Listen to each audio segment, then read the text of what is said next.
Yo, si tengo un mérito, es sentir una adhesión muy grande por la sanidad naval. Hace muchos años que pertenezco a ella, he hablado muchas veces aquí en el Hospital Buenos Aires, me he sentido vinculado a casi todos los médicos que han pasado a mi lado y me siento totalmente consustanciado con la institución. Pero lo que sí no dejo y no voy a dejar de reflejar en este momento es la efervescencia que noto en la sanidad naval. La efervescencia que la noto en los planos directivos, que lo noto en la gente joven que se incorpora, en la gente que está en la etapa intermedia.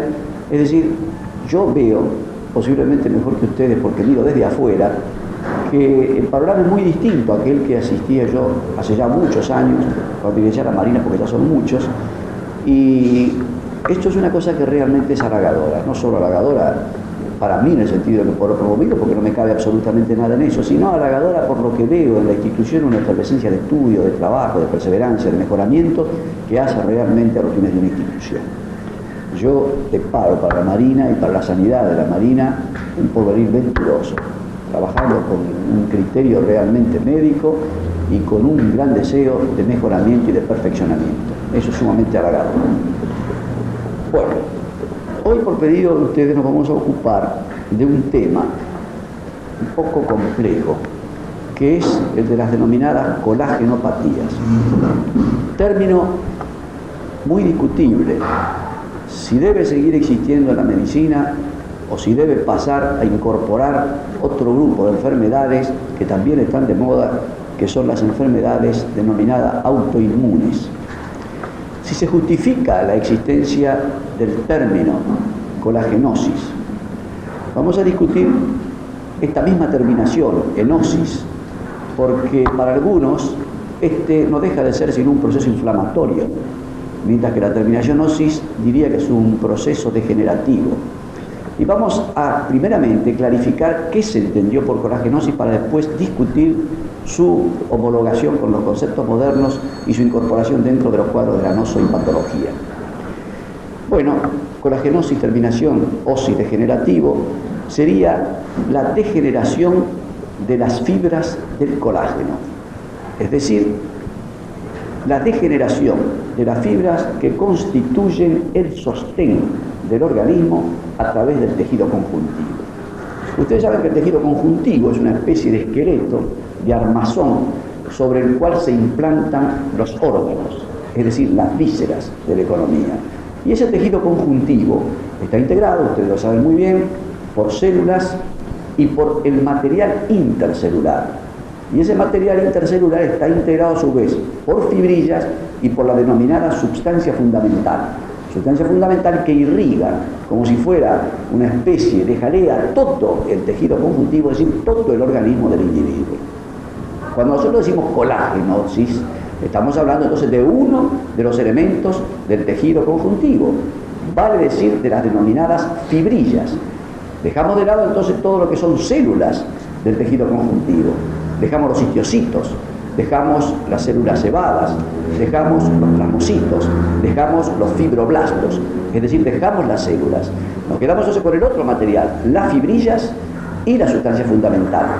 Pero de las fibrillas también dejamos algunas, las fibrillas elásticas y las fibrillas de reticulina, y nos quedamos únicamente con las fibrillas del colágeno y con la sustancia fundamental. Es decir, que todo el tejido conjuntivo daría únicamente su nombre uno solo de los elementos, una de las tres clases de fibrillas, las fibrillas colágenas. Es decir, que serían estas fibrillas del tejido conjuntivo las que degenerarían y darían origen a las denominadas colagenosis. ¿Esto es así? No, esto desde ya les digo que no es así, porque no hay tal degeneración. Porque para haber degeneración tiene que haber muerte celular. Y como no hay células, porque son fibrillas, ya desde ya podemos decir que no hay entonces degeneración de las fibras. Y entonces tenemos que sacar como conclusión que la denominación está mal dada. No es una degeneración de las fibras colágenas. ¿Y qué es? Es sencillamente que esas fibras colágenas sufren una modificación, porque la sustancia fundamental en la cual se imbiben, que imbibe por otra parte todo el tejido conjuntivo, sufre una modificación que es la denominada necrosis fibrinoide, que tampoco está en necrosis, porque tampoco tiene elementos celulares, sino que entonces sería un depósito de fibrinoides sobre las células colágenas, uno de los elementos del tejido conjuntivo. ¿Y por qué digo yo un depósito de fibrinoide? ¿Por qué? Porque tratando en las enfermedades del colágeno de sacar esa sustancia fundamental, se ve que las fibras del colágeno quedan intactas, que no han sufrido ninguna modificación, que lo que pasa es que hay una sustancia X, que se denomina sustancia fibrinoide, que impregna todo ese tejido, y esa sustancia es distinta a la sustancia del tejido fundamental. Por lo tanto, hay una modificación del tejido fundamental que inhibe el tejido conjuntivo y que se deposita sobre una de las 3 fibrillas del tejido conjuntivo, que son las fibrillas colágenas, depositándose sobre la misma, no alterándola, no necrosándola, no dándole un proceso inflamatorio ni degenerativo, sino un simple depósito de sustancia fibrinoide. Esto, dicho así, es lo que presupone el nombre de colagenosis. Pero hay otra cosa muy importante, que este concepto implicó un progreso dentro de la medicina porque habló de lo que se denominan enfermedades de sistema, enfermedades que abarcan todo una zona, diremos, total del organismo, un criterio holístico de enfermedad contra el criterio de la enfermedad visceral. Es decir, nace esto con la idea de que las enfermedades ya no se deben sindicar o radicar en una sola víscera. No se enferma el vaso, no se enferma el corazón, no se enferma el pulmón, se enferma el tejido que inhibe todo eso a través de una alteración de la sustancia fundamental.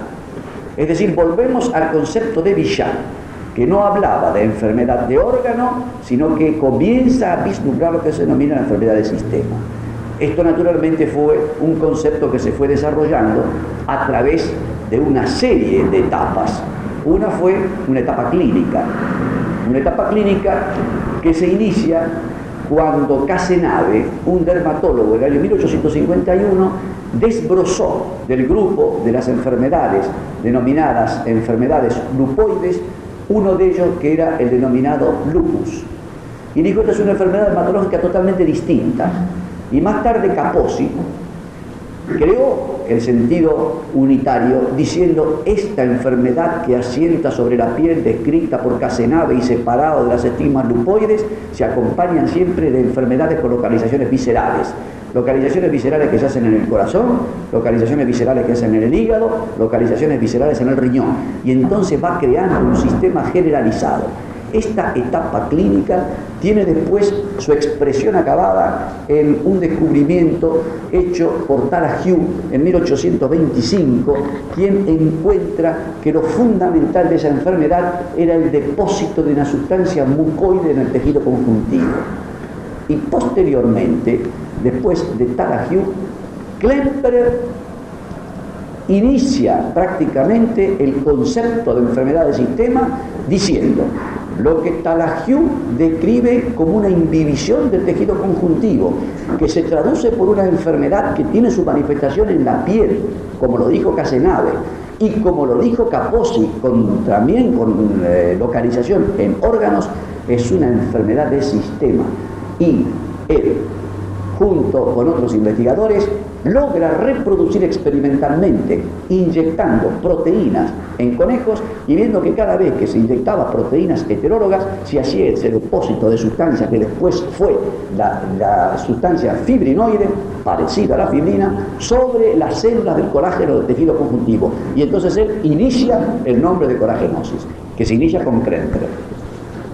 Naturalmente que ya esto había avanzado extraordinariamente y ya tenemos ubicada la colagenosis, la enfermedad de sistema, sobre la fibra del colágeno a través del depósito de una sustancia que tenemos que averiguar ahora de dónde viene y cómo se forma esta sustancia, qué es lo que origina esta sustancia.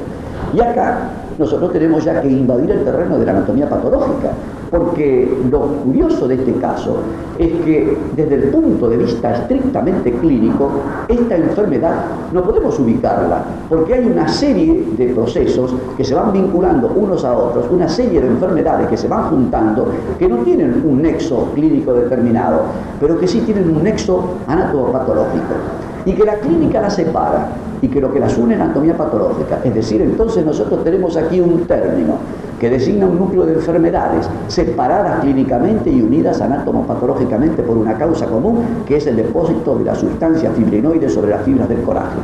Y esta es la definición de la colagenosis. Definición que ni es real, porque no hay una degeneración, ni es auténtica, porque tampoco hay una necrosis, sino que hay un depósito de sustancia fibrinoide. Desde aquí ya nosotros conformaríamos una idea, pero después ocurren una serie de procesos dentro de la patología, que es el desarrollo de lo que se denominan las enfermedades autoinmunes. Se empieza en los últimos años a describir una serie de hechos importantes. Se ve que hay una serie de enfermedades que se denominan enfermedades de autoagresión. Individuos que generan dentro de su propio organismo reacciones a ciertas cosas que son ajenas a su organismo. Pero estas cosas que son ajenas a su organismo, es decir, anticuerpos que se generan frente a antígenos que el individuo no tiene, van creando las enfermedades denominadas de enfermedades de agresión o enfermedades autoinmunes, porque lo curioso de este caso es que la desarrolla contra antígenos del propio individuo, pero antígenos que le son extraños, y que le son extraños por razones genéticas, o le son extraños por razones que han generado en su organismo antígenos ajenos al organismo. Es decir, es como si nosotros tuviéramos preparado un mecanismo hormonal que conociéramos los antígenos que podemos tener, pero cuando esos antígenos se alteran, porque se alteran por causas externas, o se alteran por causas internas, nosotros desconocemos esos antígenos y reaccionamos con una forma tal. Y esa reacción es lo que se da a las enfermedades autoinmunes. Todos ustedes conocen que hay una serie de cartabones que hoy exige la patología para decir que una enfermedad es autoinmune. Una enfermedad es autoinmune cuando modifica las proteínas de la sangre, cuando disminuyen prácticamente las albúminas, cuando aumentan las globulinas, cuando hay una de las fracciones de esa globulina, gamma globulina, muy aumentada, cuando son enfermedades que reconocen la presencia de anticuerpos que se pueden reconocer desde el punto de vista histoquímico, y finalmente cuando son enfermedades que son capaces de reaccionar frente a una terapéutica nueva, como es la terapéutica con glucocorticoides. Si este grupo de enfermedades prácticamente reúne estas características, hablamos de enfermedades autoinmunes. Y acá llegamos a otro punto crucial. Esta colagenosis reúne en un gran número de circunstancias las características de enfermedades autoinmunes. Y entonces dicen, estas enfermedades colagenóticas se caracterizan porque se puede reconocer en el mismo anticuerpos generados en el individuo. Y a esto le dio una gran importancia en el año 1948, cuando se descubre, por intermedio de Hargraves, el fenómeno denominado LE. Un núcleo, un glóbulo blanco, un neutrófilo que es capaz de englobar dentro de su célula un núcleo, una sustancia nuclear, desplazando prácticamente su propio núcleo a la periferia y transformando en una célula que se conoce como célula LE. Y esta célula LE no es nada más que un anticuerpo generado a través de un núcleo, un anticuerpo antinuclear. Y entonces ya habíamos dado un paso muy adelantado. Estas enfermedades colagenóticas son autoinmunes. ¿Por qué? Porque Hargrave describió esta célula LE. Hargrave describió y Haserik descubrió lo que se denominó el fenómeno de Haserik, que tiene que hacer con estas mismas células. ¿Qué es el fenómeno? Es cuando este neutrófilo, conociendo a través de un antígeno nuclear, la disgregación de ese núcleo, que está dado sobre todo por una serie de ácidos desoxirribonucleicos que sufre una regeneración, una polimerización especial, que crea un antígeno especial en la sangre, el neutrófilo es capaz de reaccionar, corre precipitadamente a ese núcleo, lo rodea y forma una coraza alrededor del mismo, dando una corona, y finalmente lo engloba. Todo este proceso de la formación de la célula LI es un proceso de causa netamente inmunopatológica. Fue creando una serie de procesos en los cuales se englobó a una enfermedad que se denominó lupus eritematoide, lupus eritematoso diseminado, que fue prácticamente la del comienzo de las enfermedades de la colagenopatía. Posteriormente se englobó otra enfermedad que se le reconocía por anticuerpos, que era la fiebre reumática. Pero después se vio que la fiebre reumática no podía integrar este grupo de colagenopatía. ¿Por qué? Porque la fiebre reumática tiene una causa perfectamente conocida. Sabemos que es un estreptococo beta hemolítico, 13A generalmente el que lo genera. Y si nosotros estamos hablando de etiologías o de factores desconocidos, no podíamos englobarla. Y entonces esta es una enfermedad paracoragenótica, pero no coragenótica. Y tenemos el lupus. Y tenemos posteriormente la poliarteritis nudosa, que es una enfermedad en la cual también la necrosis fibrinoidea es el sustrato anatomopatológico que la sustenta. Y después tenemos la esclerodermia.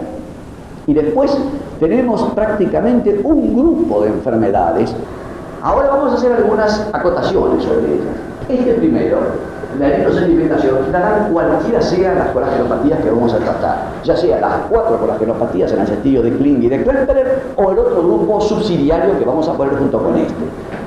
Las proteinemias, si bien todo es una característica general de todas ellas, fundamentalmente tenemos que decir que hay una alteración de la fracción proteínica, que es una de las cosas fundamentales, porque precisamente la sustancia, la denominada necrosis fibrinoide, que no hay tal necrosis porque no hay elementos histológicos, vuelvo a repetir, no es sino una sustancia vinculada a las proteínas y a los a las mucoproteínas, vinculada fundamentalmente a ella y a los polisacáridos, porque la necrosis fibrinoide es una cuestión muy parecida desde el punto de vista anatomopatológico a otro proceso que se puede producir, que es la amiloidosis y que es la hialinosis. Amiloidosis y hialinosis vinculadas en cierto modo a este proceso, pero en el depósito de sustancia fibrinoide hay una alteración de la sustancia de la fibrina, que sale fundamentalmente por una agresión de una polimerización de las sustancias nucleares que por una noxa, que por una circunstancia X se altera en una zona determinada del organismo e inmediatamente el plasma reacciona ante esa polimerización alterando sus proteínas y sus mucopolisacáridos, y la alteración de esas mucopolisacáridos, esa proteína, se vierte sobre vasos o se vierte sobre la célula del colágeno, y esa es la sustancia fibrinoide. Por eso siempre el fundamento de toda la que está allá en la alteración de las proteínas, alteración de las proteínas, que la necrosis fibrinoide, la sustancia fibrinoide fundamentalmente se basa en las sustancias aumentadas de la gamma, y por eso la gamma globulina generalmente está aumentada, sobre todo en una de ellas que es el lupus eritematoide, como lo vamos a ver en el lupus eritematoso, como lo vamos a ver a continuación. La proteína C reactiva es una proteína que nos está traduciendo la autoagresión que sufre el individuo. No voy a comentar mayormente sobre eso, pero voy a hacer sí el diagnóstico diferencial cuando hablemos de la artritis reumatoidea y la importancia que esta reacción tiene en el diagnóstico de la colagenopatías. Y después, la serología alérgica. No se sabe por qué, pero una gran parte de esta colagenopatía da una reacción de Wassermann positiva, en un tanto por ciento muy elevado. No así la de Nelson, no así el test de Nelson. Es decir, serían enfermedades con una reacción de Wassermann positiva y con un test de Nelson negativo. Esto se da en el lupus eritematoso, esto se da en la esclerodermia, esto se puede dar en la poliarteritis nudosa. Y esto es necesario conocerlo. Y finalmente, el complemento sérico es esta disminuido. Estas son alteraciones comunes a todas las colagenopatías, pero hay algunas otras que son privativas de algunas colagenopatías. En el otro slide. Acá tenemos algunas colagenopatías. Y si nosotros tenemos el reumatismo poliarticular agudo, la poliarteritis crónica, el lupus eritematoso, la poliarteritis nudosa, la dermatomiositis y la esclerodermia, es decir, estas 4 son las enfermedades colagenopáticas. Estas no son colagenopáticas, son parecidas a colagenopatías, pero se caracterizan porque estas reacciones, que la dan muy importante, es lo que permite la diferenciación a veces de este proceso del reumatismo poliarticular agudo o de la poliarteritis crónica de las 4 colagenopatías que están principalmente en juego. Porque muchas veces al clínico le va a ser muy difícil distinguir un reumatismo poliarticular agudo, es decir, no es una colagenopatía, porque tiene muchas características del mismo, pero se distinguen precisamente porque estas reacciones la dan ellas y estas otras a veces no la dan, o si la dan en un porcentaje tan píxel que vamos a analizar nosotros para ubicarla dentro de una nosología bien clara. Quiero decirles que esta poliarteritis crónica es un proceso en el cual es sumamente difícil a veces distinguir en este proceso si eso no es un proceso colagenopático, porque con el criterio que les he dicho yo no es. Pero les voy a decirles ya otra cosa muy importante. Una característica fundamental de las colagenopatías es que los procesos que esta enfermedad determina pueden pasar de unos a otros. Un lupus eritematoso puede provenir y hacer de repente una poliarteritis nodosa. Una dermatomiositis puede completarse como tal y después terminar en una esclerodermia. Es decir, los pasa a través de una de estas colagenopatías a otra, pueden producirse, pero estos nunca pasan a una colagenopatía del tipo de las que determinamos. De estas reacciones tenemos las antistreptolicinas. Si nosotros hemos dicho que sacamos el reumatismo articular agudo personalmente de las colagenopatías en virtud fundamentalmente que tiene un factor etiológico positivo que es el estreptococo, naturalmente ustedes saben que las reacciones tanto a las antistreptolicinas son altamente positivas. En cambio no la dan en ninguna de las otras. La aglutinación L y la aglutinación 0, que no es nada más que una aglutinación con estreptococos vivos o con el cuerpo, con el factor somático del estreptococo, se da como negativo en el relativo poliarticular agudo, pero en cambio se da como muy positivo en la poliarteritis crónica. Y con la aglutinación 0 se comporta mejor, mientras que en estas colangeropatías no las da. Es decir, que tenemos un factor especial para poder diferenciar estos grupos de estas prácticamente colangeropatías. La reacción de Barlow-Rosen-Rabacan, que es característica del reumatismo articular agudo en gran parte, y que se da generalmente incubando factores aglutinantes 0 en una dosis que no provoque prácticamente la aglutinación y poniéndola en contacto con el suelo del paciente, va a dar un tanto por ciento muy alto en lupus eritematoso. Eso es una cosa muy importante, porque en el 50 de los casos, a títulos muy bajos, 1,16 o 1,20, prácticamente tenemos una reacción de Barlow-Rosen positiva. El electromiograma es lo que nos va a permitir a nosotros distinguir de una poliarteritis nodosa y una dermatomiositis, porque son factores importantísimos para el diagnóstico del proceso. Las células LE de las cuales me he referido y los corpúsculos de Gross, que no son sino exactamente lo que la célula LE es para el lupus eritematoso. Nada más que esta célula LE, en vez de encontrarla en la sangre circulante o en una punción medular más raramente, se encuentra esa misma reacción en el interior de las vísceras, fundamentalmente en el miocardio, fundamentalmente en el riñón, otras veces algunos lo han descrito en el hígado. Este es el fenómeno denominado corpúsculo de Gross, que no es nada más que una serie de acúmulos plasmolinfocitarios alrededor de una sustancia que tendría que ver exactamente con el misma reacción de choque-antichoque de la sustancia nuclear que sufre la polimerización a nivel de una víscera. Es decir, entonces, que el corpúsculo de Gross equivaldría a la célula LE en lo que se refiere a la sangre circular.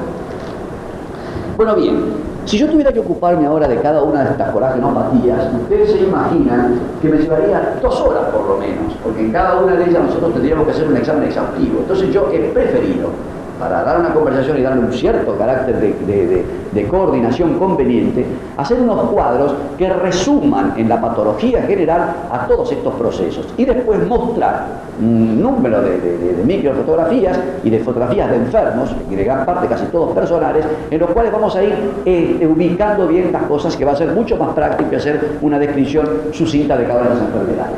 En los cuadros que vienen, yo, el tercero por favor, he resumido. Bueno, estos serían los elementos que del tejido conectivo son los que sufren las manifestaciones que van a dar origen a la colangeropatía. Las células, ya les dije que las dejamos de lado, los osteoblastos, los fibroblastos, las células Manzere, todos ellos que van en los plasmocitos, que van a generar plasmocitomas, que van a generar reticulocitomas, porque no tienen que ver con la actividad del colágeno. El material extracelular, el agua, los compuestos de bajo peso molecular me interesan, son las macromoléculas las que interesan, porque los electrolitos tampoco. Y estas macromoléculas son las que tienen las proteínas fibrosas, los polisacáridos, las proteínas no fibrosas y los cristales, que son los que se van a precipitar sobre la fibra del colágeno para dar las características fundamentales de la colagenosis. El agua. Acá tienen ustedes las 4 enfermedades que forman la colagenopatía. Todas ellas se desarrollan en una edad, diríamos, superior a la edad infantil, pero en la polimiositis. La polimiositis, denominada así, también dermatomiositis por otros, y en realidad mejor denominada polimiositis, puede iniciarse en la infancia. Las otras se inician entre la 3ª y la 4ª década, a excepción del lupus eritematoso, que tiene una predilección extraordinaria por desarrollarse en el sexo femenino. El 95% de es en el sexo femenino. Mientras que la esclerodermia, la poliartritis y la polimiositis lo hacen en una proporción pareja, una más en el sexo femenino, la polimiositis 3:2, la poliartritis 3:1 en el masculino y en el femenino la esclerodermia en una proporción 3:1. Pero donde llama poderosamente la atención es que el lupus eritematoso lo da en una altísima proporción en el sexo femenino. Y otra cosa muy interesante, lo da ¿dónde? En la edad gonadal de la mujer. Es decir, que aquí, especulando, porque sobre esta enfermedad se especula mucho para dar con el factor etiológico que la determina, se dijo, esto tiene que ver fatalmente con algunos factores hormonales. Y entonces se le da al factor etiológico hormonal la determinante de concausa determinante del proceso. ¿Por qué? Porque el embarazo agrava a una colagenopatía o lupus eritematoso. Porque el lupus eritematoso mejora prácticamente después de la época gonadal, con la menopausia.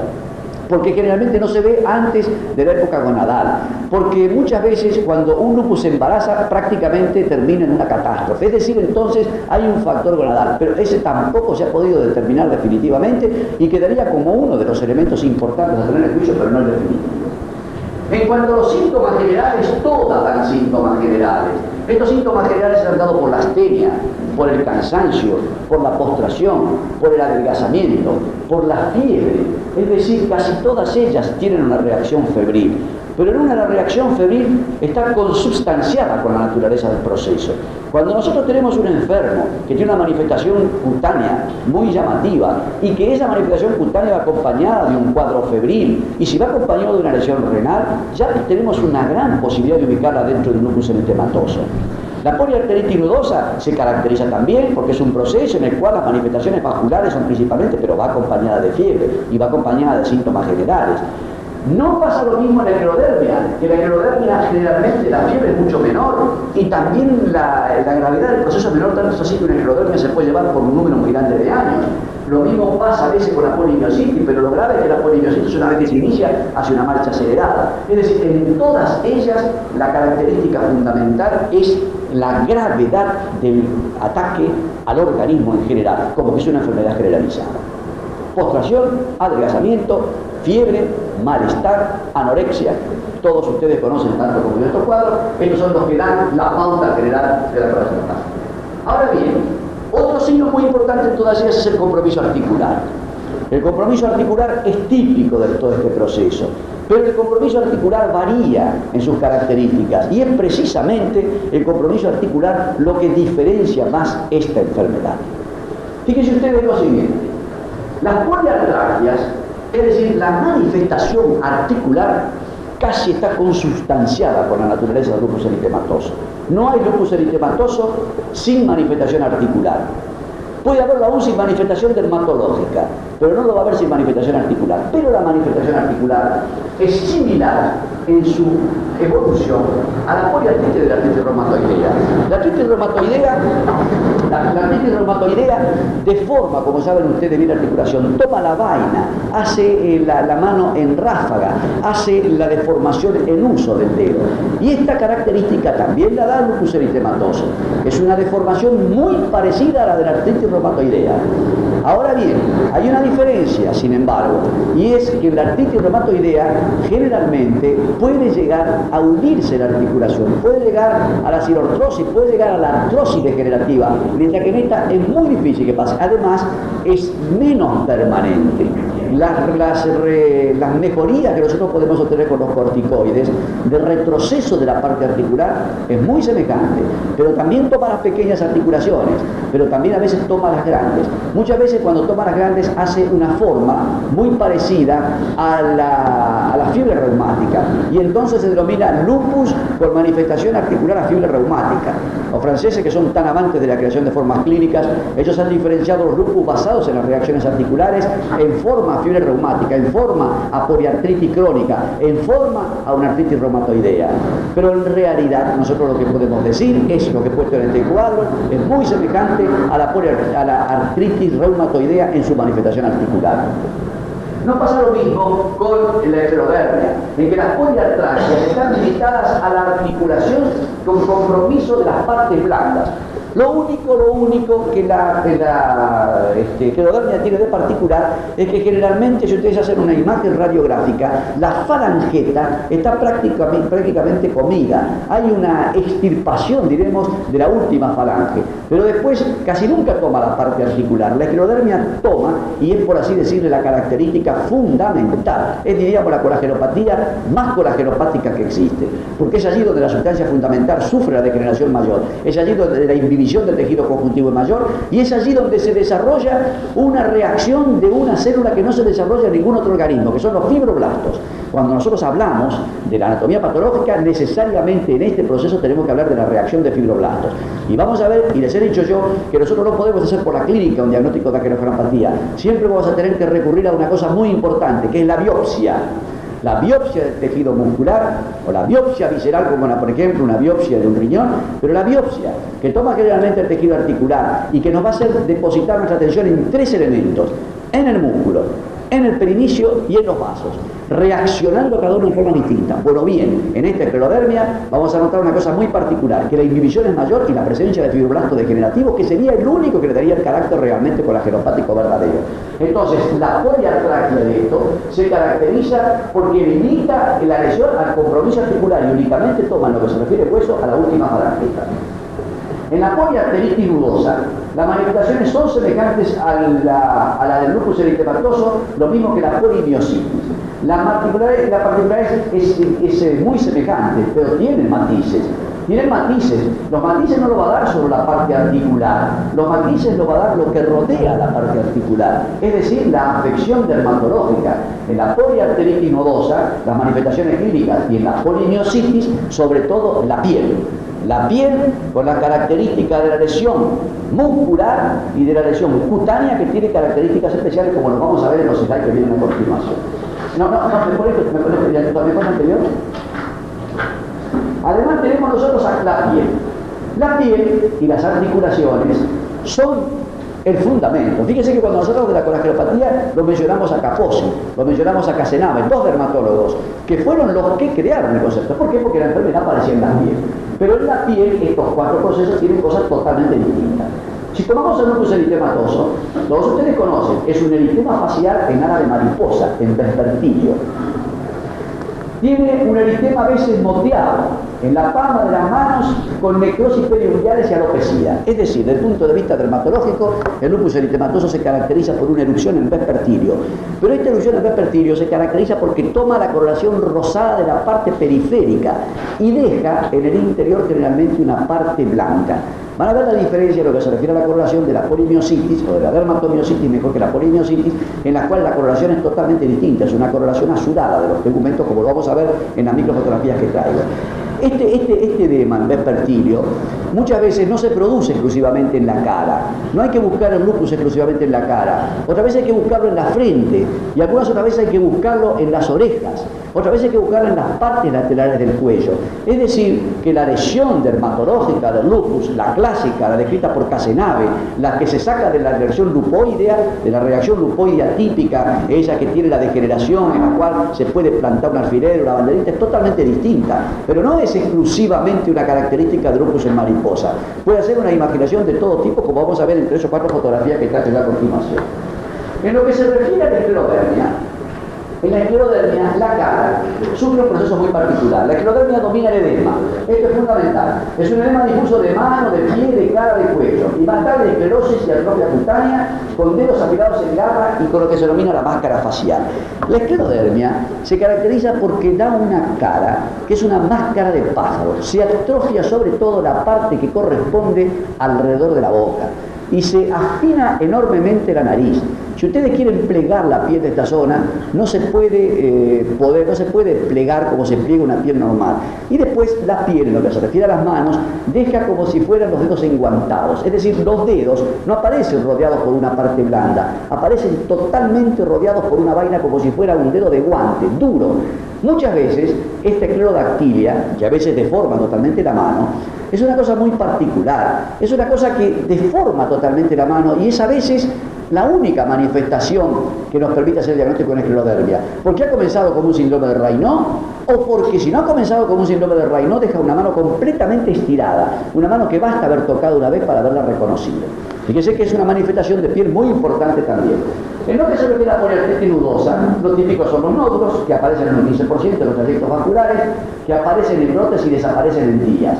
Efectivamente, esto es lo típico. Un individuo que tiene una hipertensión arterial, que ha tenido un pasado generalmente respiratorio y que manifiesta alrededor de los vasos unos nódulos que tienen las características de presentarse en cualquier vaso, generalmente a lo largo de la arteria radial, de la arteria cubital, en los miembros inferiores, tiene grandes posibilidades de ser una poliarteritis nudosa y va acompañada de hipertensión arterial. En esto, la cara no tiene absolutamente nada de particular. No es como en estas dos o como en la polimiositis, donde la cara es la afección dermatológica fundamental. La polimiositis y el lupus eritematoso. La polimiositis tiene un edema y un eritema de color heliotropo, sobre todo periorbitario. Rodea toda la cara con edema que toma alrededor de la órbita, mientras que el lupus eritematoso siempre alrededor del ojo está perfectamente normal. La coloración que tiene es una coloración muy marcada, se denomina enantiojera, con dedos que toman el torso y la planta con individualidad de las caras laterales, dándole lo que se denomina la cara y los dedos en salchichón, y con alteraciones pigmentarias con descamación. Esto es típico. Si ustedes observan la sustancia que cubre los resortes articulares, como podrían ser, por ejemplo, el codo, como podría ser la rodilla, como podrían ser las articulaciones de los dedos, en la dermatomiositis, que va acompañada de esta fase heliotropo, aparece una descamación especial, que no la dan ninguna otra calagenopatía. Ustedes rascan como si fuera, no digo como una psoriasis, porque la descamación es furfurácea, no tiene la capa de un bucle que tiene la psoriasis, pero ustedes descaman, sobre todo en el codo, en los dedos. Esto es típico de la dermatomiositis. Muchas veces la dermatomiositis no se presenta como una dermatomiositis, se presenta como una polimiositis, es decir, la manifestación colagenopática está acá sobre el músculo y no sobre la piel, pero basta encontrar estas cosas en la piel para formular o sospechar el diagnóstico de una polimiositis. El otro slide. En este slide vamos a ver las otras cosas que atacan. Fíjense que hasta ahora tenemos piel y articulaciones, fundamentalmente para el diagnóstico y alteración del orden general.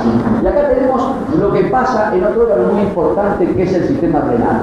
Esto es lo que ya le dio a Kaposi la característica y lo que le permitió formular a Klemper la idea de que es una enfermedad general, las afecciones viscerales. ¿Y cuáles son las vísceras que se alteran? Fundamentalmente el riñón, el aparato respiratorio, es decir, todos los aparatos, unos más que otros, en unos más que otros. Por ejemplo, el renal, en el lupus eritematoso casi el 80% del proceso está tomado, hasta dice 75%, presentándose bajo la forma de un síndrome nefrótico, de una pielonefritis o de una nefritis lúpica. El diagnóstico no es difícil cuando la colagenopatía se ha presentado con la afección articular, con la alteración del estado general y con la máscara típica del lupus. El diagnóstico difícil es cuando se nos presenta a nosotros como una enfermedad puramente renal. De repente un individuo aparece con una nefrosis, con un cuadro de una nefrosis. Y esa nefrosis, nosotros ¿cómo sospechamos que esa nefrosis tiene la característica de un lupus? Bueno, muy bien, la podemos sospechar por ciertos matices. Ustedes saben que la nefrosis se caracteriza por la modificación de las proteínas, por el aumento de las proteínas alfa 1 y beta, porque prácticamente el colesterol se altera. Bueno, acá también esta modificación existe, pero existe de una forma totalmente distinta a las características del cuadro de la nefrosis común. Acá la gamma está aumentada, precisamente la única nefrosis con gamma aumentada. La hipoaluminemia no es tan marcada como puede serlo en nosotros, aunque a veces puede serlo, pero la presencia de una gamma aumentada, la presencia de un colesterol que no se modifica mayormente, puede y debe hacernos a nosotros sospechar la existencia fundamental de una nefrosis, de un lupus lupoidea. Vale decir entonces que cuando el proceso comienza con el ataque visceral, las características humorales del mismo pueden hacer sospechar, cuando no está la manifestación articular ni la manifestación cutánea, la presencia del lupus. Otras veces no se presenta como un síndrome nefrótico, se presenta como un cuadro de glomerulonefritis o de un síndrome nefrótico con evolución hacia una glomerulonefritis. Caso más raro, porque generalmente casi todos ellos son un síndrome nefrótico. Y otras veces como una pielonefritis, pero acá quiero hacer una salvedad.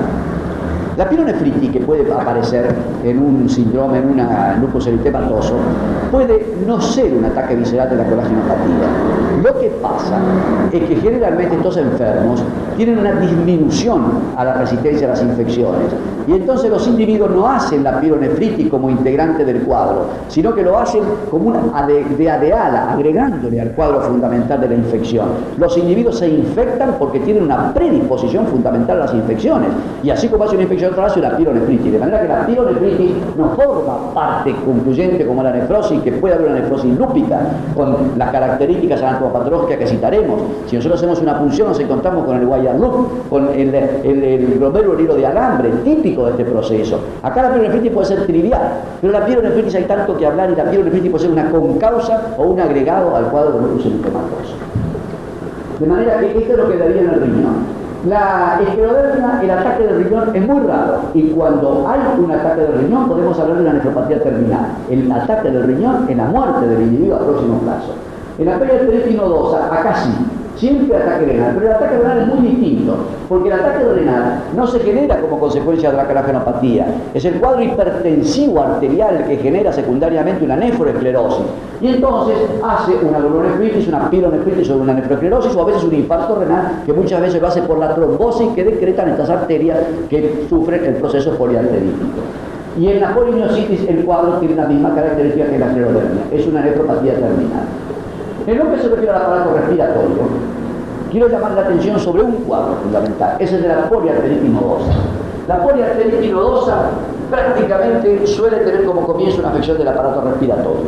Cuando un individuo en una edad de la vida que está promediando su vida o que está llegando a los 40 años, comienza por hacer un asma. Y es un asma en el que hay unas características de verdadero estado de mal asmático, que no es yugulable a veces con los procesos generales del asma y que se acompaña de hipertensión arterial, casi seguro que se trata de una periarteritis nodosa. No se necesita mucho más. Quiero decirle que si esa asma va acompañado de una gran eosinofilia, razón de más que apruebe el cuadro. Puede ser que el asma sea un elemento constituyente y pueda pasar. Muchas veces hay un individuo que hace un periodo asmático a los 40, 45 años sin causa que lo justifique. Asma que dura un determinado tiempo. Después pasa y después va a ser el asma y después hace la hipertensión arterial y la manifestación. Casi seguro que esta es un asma con la poliarteritis nodosa. La hemóptisis es nada más que el infarto de la arteriopatía que aparece en el terreno pulmonar. En las otras, en la parte pulmonar va acompañada, salvo el lupus eritematoso, donde hay una pleuritis y una neumopatía. La pleuritis es muy común, es una reacción córtico-pleural, es un derrame pasajero, es una lesión muy poco importante, pero que generalmente toma la pleura junto con el cuadro articular y con el cuadro febril de ataque general. En la esclerodermia y en la polimiositis poca importancia tienen, y si bien en uno se describe una fibrosis pulmonar y el otro es una disartria y la pleuritis, no tienen la importancia que tiene el asma en la poliarteritis y la pleuritis en el lupus eritematoso. En el aparato digestivo, el que tiene mucha importancia es la poliarteritis dudosa, porque la poliarteritis dudosa puede dar un cuadro de un abdomen agudo. Se han operado muchos casos, ya sea porque han hecho una úlcera perforada, como manifestación de la lesión arterítica a nivel de una de las arterias del estómago o del intestino, del recto, a veces puede dar también. Otras veces se ha operado con el cuadro abdominal agudo y otras veces con verdaderos cuadros peritoneales.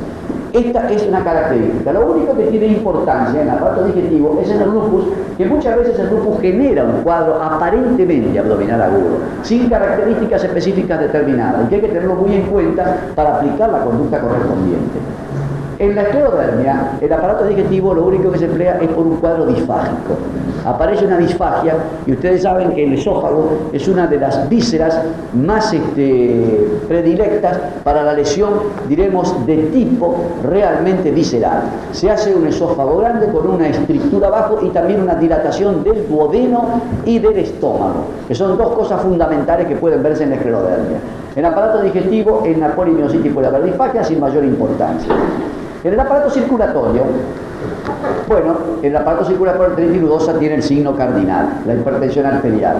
En el lupus eritematoso, la pericarditis y la miocarditis y la endocarditis que da la característica del ataque visceral. Pero acá hay una cosa que se describe que es lo que se llama endocarditis de Lehmann-Sachs. Lehmann-Sachs describió lo que se denomina la endocarditis verrucosa, que era aparentemente una endocarditis bacteriana que se caracteriza porque no se encuentra el germen determinante. Esta característica de endocarditis de Lehmann-Sachs tiene una importancia muy grande, porque desde el punto de vista de la coragenopatía fue una de las que fundamentó el diagnóstico con el mismo valor que la célula de Hargraves. Se ve que es una lesión que toma distinta a una endocarditis común, no toma los pliegues valvulares exclusivamente, toma el pie de la válvula y a veces la pared de la aurícula. Y otra cosa muy importante, en la endocarditis bacteriana subaguda, las valvas que están tomadas son la mitral y la aorta, y en esta toma cualquier valva, la tricúspide, la pulmonar, la mitral, pero sobre todo la tricúspide y la mitral hay una gran tendencia a tomarla en este proceso, y la característica de que es una enfermedad con una Wassermann positiva y con negativo en la pesquisa por más repiques y por más siembras que se hagan en lo que se refiere al germen determinante. Esto entonces es la característica que puede dar el lupus eritematoso. La esclerodermia y la polimiositis lo hace a través de los fenómenos miocardíticos, es decir, las arritmias y las cardiomegalias, que no voy a enfatizar. El sistema nervioso lo atacan sobre todo la poliarteritis nodosa y el lupus eritematoso. El lupus eritematoso, la verdad, sobre todo son los episodios psicóticos. En la evolución del mismo, a veces inducidos por la terapéutica, otras veces directamente vinculado al proceso, lo que puede dominar son los fenómenos psicóticos. Se han descrito convulsiones epilépticas y retinopatías, que no, por lo menos yo, en mi experiencia, los he visto pocas veces. En cambio, los episodios psicóticos sí. Ahora, en la poliarteritis nodosa, las manifestaciones neurológicas son muy importantes y muchas veces es lo que abre el cuadro. ¿Por qué? Porque la poliarteritis nodosa puede iniciarse con un ataque de alma o puede iniciarse con una mononeuritis.